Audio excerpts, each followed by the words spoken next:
1925, Veracruz. La espantosa historia del hospital donde los pacientes suplicaban no ser curados. En 1925, en lo profundo de Veracruz, hubo un hospital donde los enfermos no imploraban por curación, rogaban que no los tocaran. Algo invisible recorría los pasillos y quienes recibían el tratamiento desaparecían sin dejar rastro. ¿Te atreves a conocer lo que nunca fue contado oficialmente? Comenta desde qué ciudad estás viendo esta historia. Hay lugares en el mundo donde el tiempo se detiene, donde los ecos del pasado se adhieren a las paredes como humedad enmohecida y donde el dolor no se trata, se perpetúa. Esta es una historia enterrada entre expedientes clínicos destruidos, notas médicas ilegibles y susurros que aún hoy incomodan a los más escépticos. Veracruz, año 1925. Una epidemia misteriosa arrasaba pueblos enteros, y el gobierno regional, desesperado por soluciones, decidió reabrir un antiguo hospital militar clausurado desde la Revolución. Pero lo que nadie sabía era que ese edificio no solo había sido clausurado por abandono, sino por horror. Los primeros pacientes llegaron con esperanza. Familias enteras trasladaban a sus enfermos entre lágrimas y rezos. Médicos jóvenes, ambiciosos, aceptaron sus puestos en el hospital sin saber que lo que iban a enfrentar no estaba en los manuales de medicina. Testimonios recogidos décadas después hablan de voces bajo el piso, de llantos que no provenían de habitaciones ocupadas y de un ala entera del edificio que, aunque figuraba en los planos, parecía moverse, desaparecer y volver. La historia que vas a escuchar, si decides seguir, no es solo la de un hospital maldito. Es la historia de un experimento negado, de prácticas inhumanas disfrazadas de ciencia, de desapariciones nunca investigadas y de una comunidad entera que eligió el silencio por miedo o por complicidad. Así que antes de continuar, respira profundo y prepárate para sumergirte en una narrativa donde cada pasillo es un enigma, cada paciente un misterio y cada palabra una súplica. No olvides comentar desde qué ciudad del mundo estás viendo este video. Tu participación nos ayuda a llevar estas historias a más personas que, como tú, buscan la verdad detrás de los muros olvidados por la historia. ¿Listo? Bienvenido a la espantosa historia del hospital donde los pacientes suplicaban no ser curados.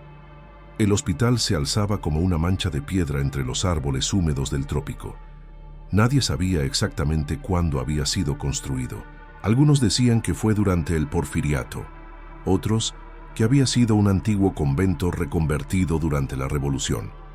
Pero lo que sí sabían todos los habitantes de los pueblos cercanos era que, desde hacía años, algo dentro de esas paredes no estaba bien. Los niños evitaban siquiera mirar hacia su dirección cuando pasaban cerca. Los adultos murmuraban advertencias al oído de los viajeros: si te enfermas, ve a cualquier parte, menos allí.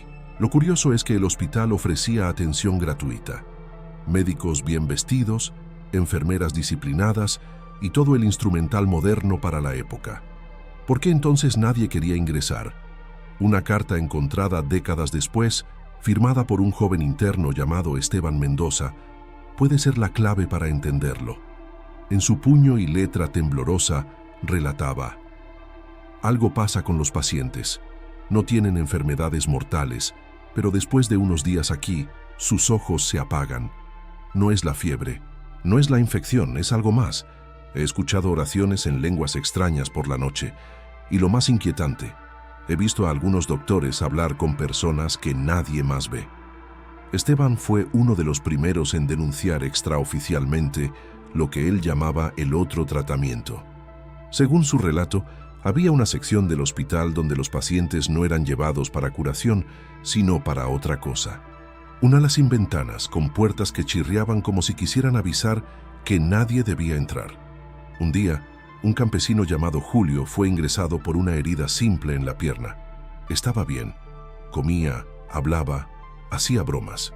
Pero a la tercera noche comenzó a gritar, no por dolor, sino por terror. Decía que lo habían llevado a la sala oscura, que vio sombras con batas, sin rostros, que algo lo tocaba por dentro.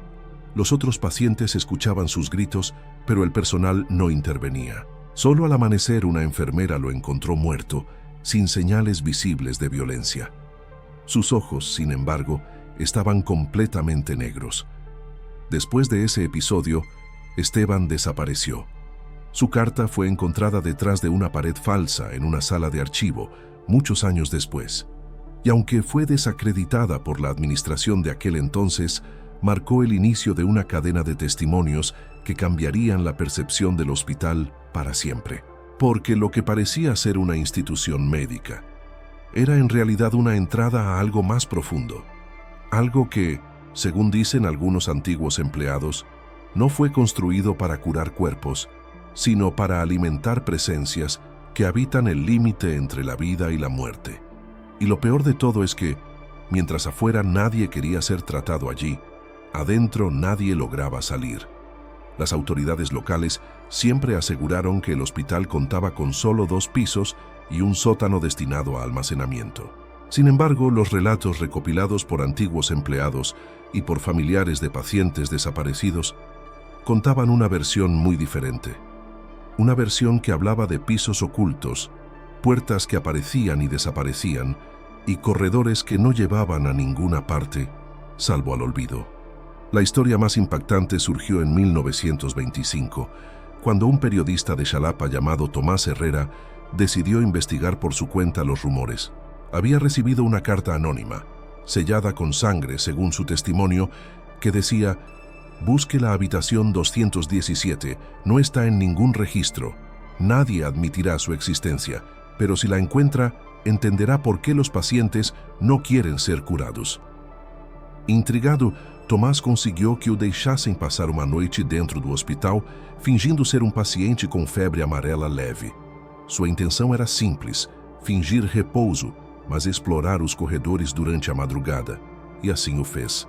Na terceira noite, exatamente às 2h17 da manhã, ele percebeu que o corredor à direita da ala leste estava mais longo do que nos dias anteriores.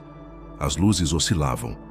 E no fim do corredor, uma porta de madeira com pintura descascada, sem número, sem tranca, apenas uma presença. Ele sentiu um calafrio na espinha, mas o que encontrou ali dentro o marcaria para sempre.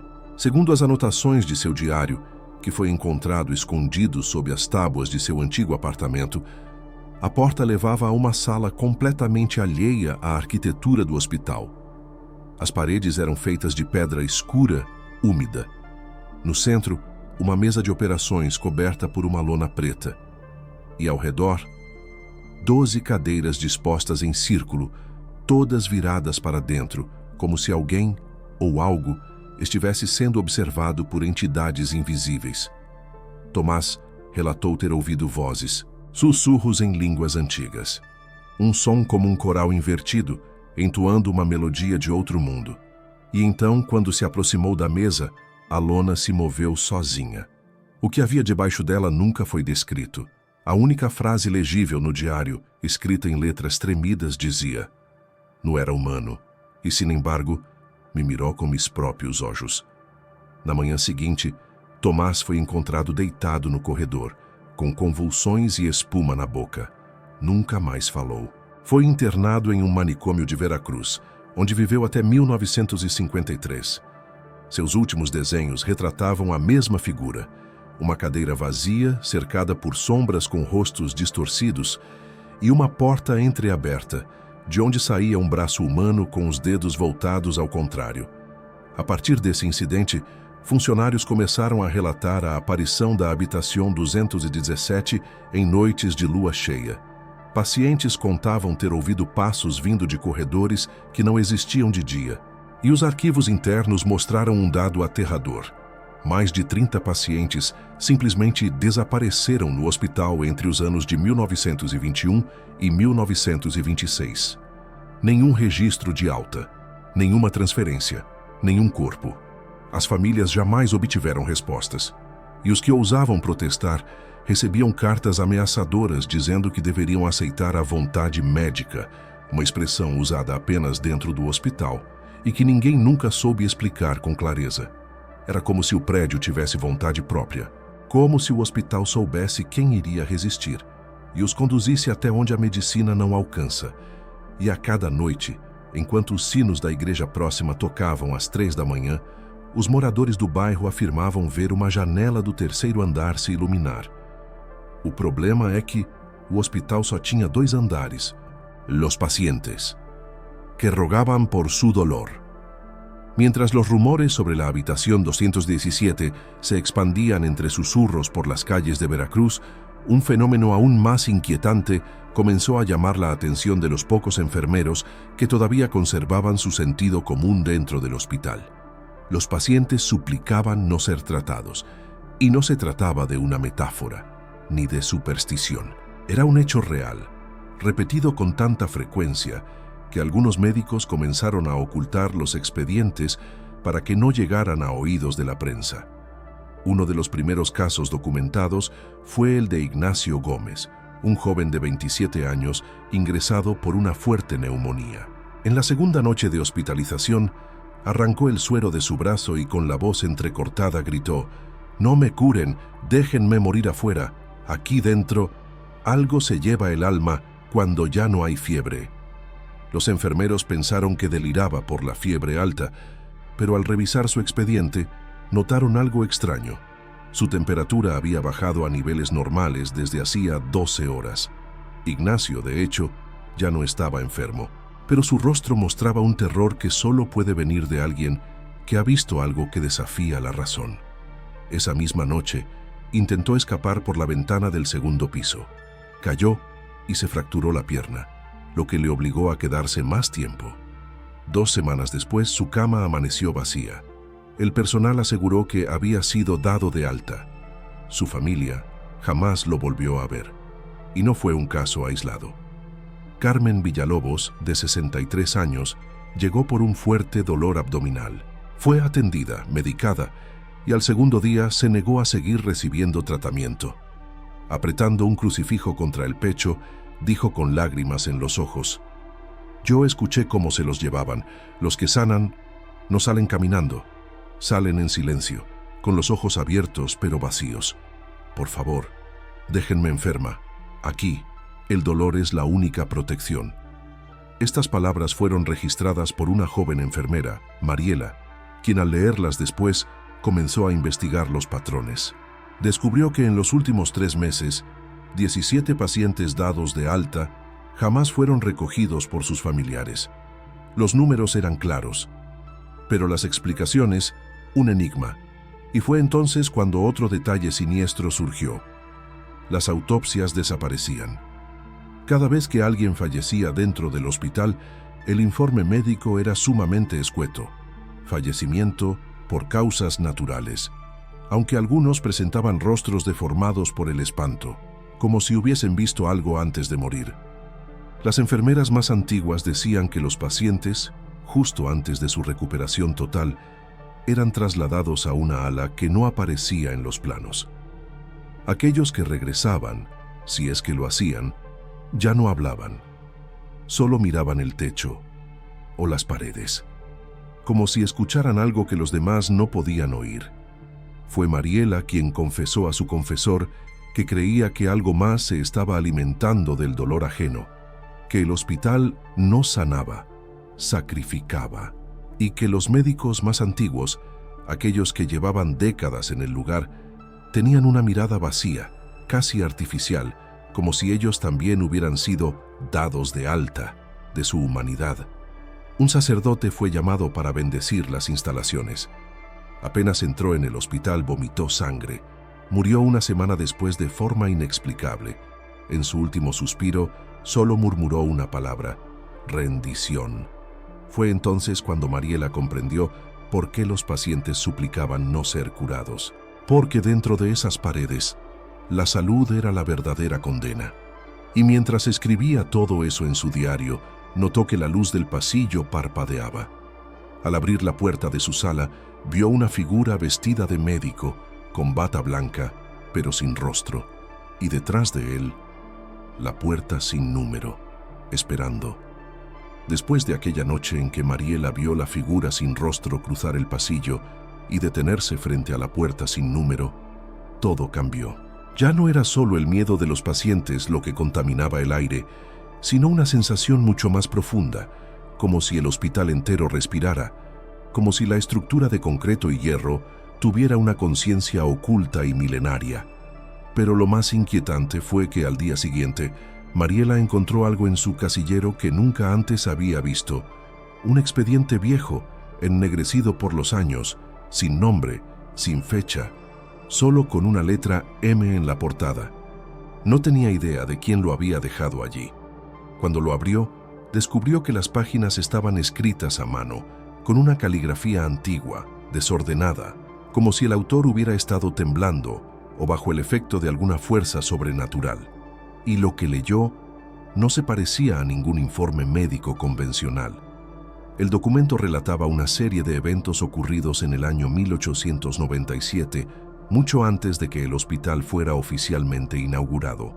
Mencionaba una construcción anterior en el mismo terreno, un centro de aislamiento para enfermos mentales, dirigido por un doctor de apellido Reynoso, que desapareció sin dejar rastro, junto con todos sus internos. Según el expediente, el subsuelo del hospital tenía pasadizos que conectaban con cámaras selladas, nunca demolidas, y que seguían allí, ocultas.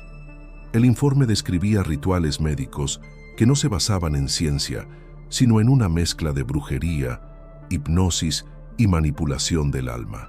Había dibujos de círculos, símbolos y frases en latín que Mariela no comprendía, pero que al leerlas en voz alta hicieron que las luces del hospital parpadearan. Ella juraría que alguien respiró en su oído justo en ese momento, aunque estaba completamente sola. Y entonces llegó la advertencia final en el expediente, escrita en tinta roja: los que sanan son elegidos, y los elegidos ya no nos pertenecen. Mariela, decidida a llegar al fondo de aquello, fue al archivo central, buscando planos antiguos del hospital. Al revisar el mapa del segundo subsuelo, notó algo que la hizo retroceder un paso. Había una puerta sin número, justo donde había visto a la figura sin rostro la noche anterior. Solo que ese espacio no figuraba en los planos nuevos. A partir de ese día, empezó a notar anomalías en los turnos médicos. Enfermeros que juraban haber trabajado con ella en la misma ala negaban recordarla. Otros aseguraban que Mariela había fallecido hacía años, víctima de un colapso nervioso. Sus propios reflejos en los espejos comenzaban a verse distorsionados. A veces, no pestañeaban al mismo tiempo que ella. Lo más aterrador fue cuando una paciente anciana, que padecía demencia, al verla pasar murmuró: «Tú también estuviste en la sala sin nombre, solo que aún no lo recuerdas». Mariela empezó a perder el sueño. Las pesadillas eran siempre las mismas. Caminaba por pasillos oscuros, guiada por una melodía siniestra, hasta llegar a una puerta. Al abrirla, no había habitación, sino un espejo enorme, y lo que veía reflejado no era su rostro, sino el de una versión enferma, descarnada y suplicante de sí misma, con ojos en blanco y labios cosidos. La paranoia fue creciendo. Las puertas del hospital comenzaban a cerrarse solas. Las camas se movían centímetros por la noche. Y cada vez más pacientes rogaban por no sanar, diciendo frases idénticas, como si fueran dictadas por una presencia común. Finalmente, una noche, Mariela regresó a su casillero y encontró de nuevo el expediente maldito. Pero esta vez, la letra M de la portada había sido reemplazada por su nombre completo. Fue entonces cuando comprendió: la historia no estaba escrita, estaba sucediendo, y ahora ella era parte de ella. A medida que pasaban los días, los que quedaban dentro del hospital empezaron a notar algo que iba más allá del deterioro físico.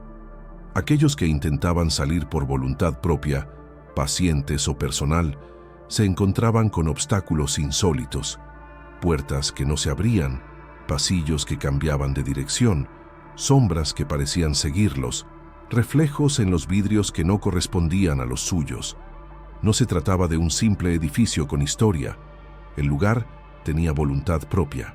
O al menos, eso fue lo que comenzó a creer la enfermera Carmen cuando una madrugada encontró su propia figura reflejada en un ventanal, solo que esta versión de sí misma la miraba fijamente, con los ojos completamente negros y la boca cosida.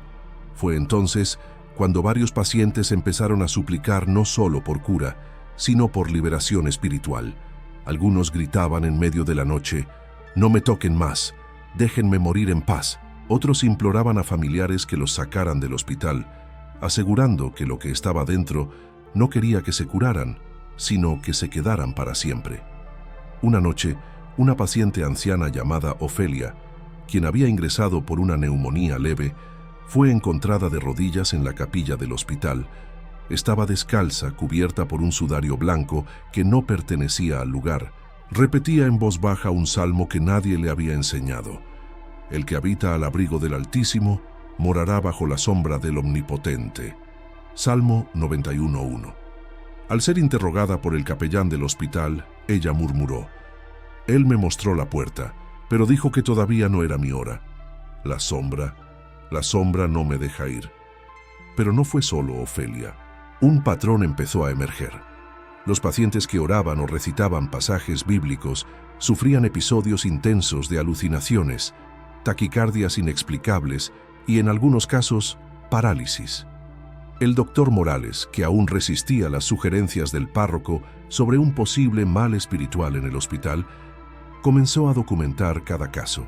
Sus anotaciones, más tarde encontradas en un diario escondido dentro del falso fondo de una gaveta, hablaban de un campo electromagnético de origen incierto y de visiones compartidas por múltiples pacientes, sin relación entre ellos.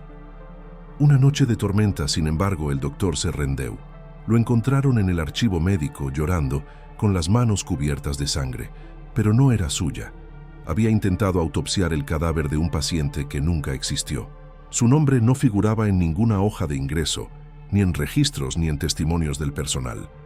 Según el doctor, aquel hombre lo había llamado por su nombre, le pidió ayuda y le susurró que dentro de él se escondía la respuesta a la maldición del hospital. Las cámaras de seguridad, revisadas días después, mostraron al doctor Morales hablando solo, realizando una autopsia en un cuerpo que no se veía en la grabación. El rumor se volvió grito. Los pacientes comenzaron a rebelarse. Una mujer rompió una ventana a golpes, jurando que veía a su madre muerta del otro lado del vidrio, rogándole que no se dejara tocar por los médicos. Otro hombre se prendió fuego con el alcohol de los suministros, gritando que el fuego purifica lo que los doctores corrompen. Lo más aterrador fue lo que sucedió cuando un grupo de familiares desesperados decidió entrar por la fuerza al hospital con la policía local. Las puertas, antes trabadas, se abrieron solas, y cuando cruzaron el umbral, encontraron los pasillos vacíos. Ni pacientes, ni médicos, ni enfermeros, solo las luces parpadeando, camas deshechas y un olor denso a azufre que parecía adherirse a la piel. Fue como si el hospital se los hubiera tragado. Lo único que encontraron en la sala principal fue una Biblia abierta, empapada de sangre seca, marcando el Salmo 88. He sido contado entre los que descienden al sepulcro. Soy como hombre sin fuerza, abandonado entre los muertos, como los heridos que yacen en el sepulcro, de quienes ya no te acuerdas y que fueron cortados de tu mano. Nadie pudo explicar lo que ocurrió esa noche. Pero desde entonces, nadie más quiso cruzar las puertas del Hospital San Rafael. Y aquellos que se atreven a mirar sus ventanas al pasar por la carretera aseguran ver figuras que los observan, pidiendo ayuda, o tal vez advirtiendo que nunca entren. La noche posterior a la incursión fallida de los familiares marcó un punto sin retorno. Aunque el Hospital San Rafael parecía haber devorado a quienes aún estaban dentro, su presencia no desapareció. Al contrario, se intensificó. La gente del pueblo de Veracruz comenzó a experimentar fenómenos extraños, incluso lejos del recinto. Ecos de gritos en plena madrugada, olores a medicamentos en casas donde nunca hubo enfermos, y lo más escalofriante, el repiqueteo de timbres de enfermería, en hogares donde nadie había instalado tales dispositivos. Una mujer llamada Mariana, vecina del barrio Juárez, Fue una de las primeras en registrar en un cuaderno los eventos que vivía desde la desaparición de su esposo, quien trabajaba como celador del hospital. Escribió que cada noche, a las 3:12 a.m. exactas, el teléfono sonaba. Nadie respondía al levantarlo. Solo se escuchaba una respiración densa y húmeda, seguida de un susurro apenas audible. Aún no se ha curado. Y entonces, silencio. En otra parte de la ciudad, un sacerdote de nombre Baltasar comenzó a realizar misas de sanación específicas para aquellos que aseguraban sentir la influencia del hospital en sus vidas. Personas que nunca habían ingresado al lugar empezaron a presentar síntomas de enfermedades que no padecían: fiebre inexplicable, dolor en el pecho, pérdida del habla, como si el hospital extendiera sus raíces invisibles y contagiara la desesperanza como un virus espiritual. El sacerdote relató en una homilía que un día, al finalizar la oración por una familia, una niña de apenas 9 años se le acercó y le dijo con voz apagada: «Mi abuelita ya se fue al hospital, pero ella no estaba enferma, solo la llamaron». Cuando le preguntó quién la llamó, la niña señaló hacia el suelo y dijo: «Los que lloran por no ser curados». Los rumores se convirtieron en histeria. Algunos vecinos comenzaron a tapiar sus ventanas con madera bendecida. Otros colocaron cruces y rosarios en las entradas de sus casas, convencidos de que el hospital se había convertido en una especie de entidad maldita que rondaba en busca de nuevos huéspedes. Pero la historia tomó un giro aún más siniestro cuando un periodista local, Emilio Duarte, decidió entrar al hospital con una cámara oculta. Nadie lo volvió a ver. Lo único que se encontró semanas después fue su grabadora portátil, caída en el asfalto a escasos metros del portón principal.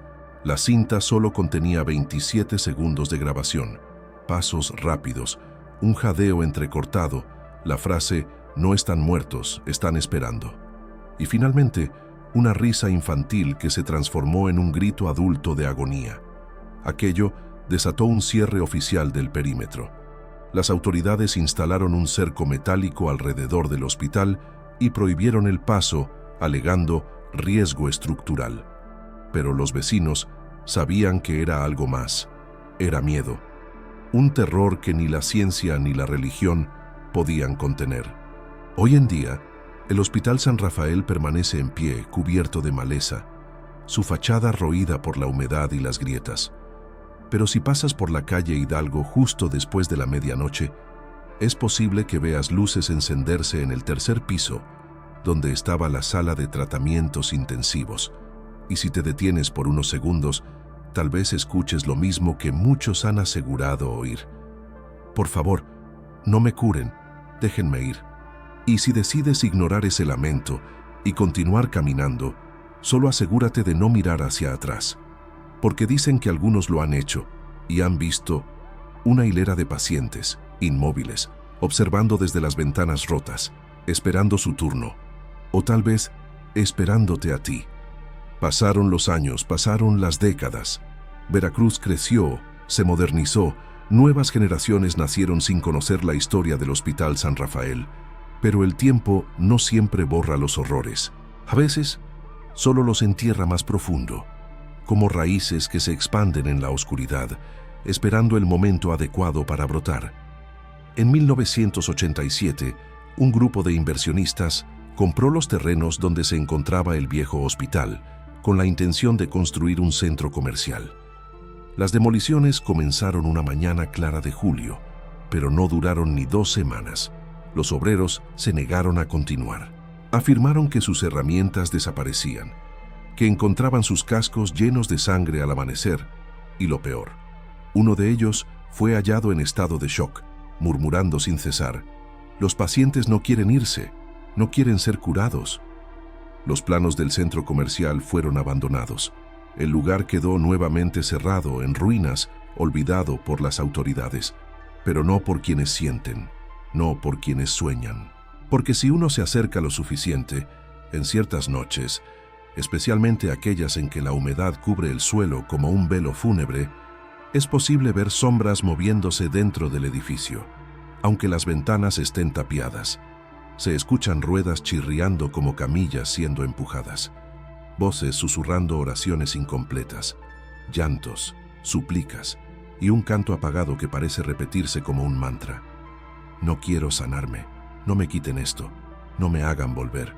Hay quienes dicen que el hospital no fue creado para sanar.